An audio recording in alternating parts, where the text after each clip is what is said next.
Welcome to Penrose Learning, where we make understanding easy. In this video, I will explain how to make chicken salad pasta. First, you'll need about 2 cups of cooked chicken, shredded or diced. Choose a small pasta shape like elbow macaroni or rotini, about 8 ounces.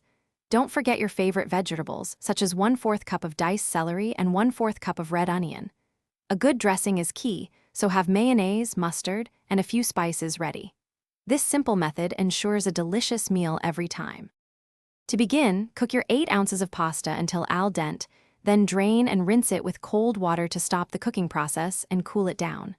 While the pasta cools, prepare your chicken. If you're using leftover chicken, shred or dice about 2 cups into bite-sized pieces. If starting fresh, boil or bake chicken breasts until cooked through, then cool and chop them. This prep work is crucial for a great texture. Now let's create that delicious dressing.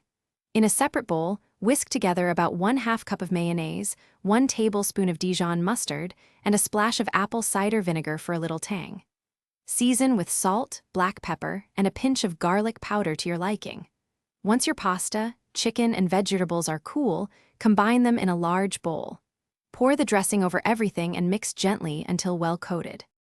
After mixing, cover your chicken salad pasta and refrigerate it for at least 1 hour. This chilling time allows the flavors to meld beautifully, making it even more delicious. Before serving, give it a final stir and adjust seasonings if needed. You can garnish with fresh parsley or a sprinkle of paprika for a pop of color. For lasting comfort, check out Darn Tough Socks with a lifetime warranty. Find the link for these amazing socks and other great deals in the description below.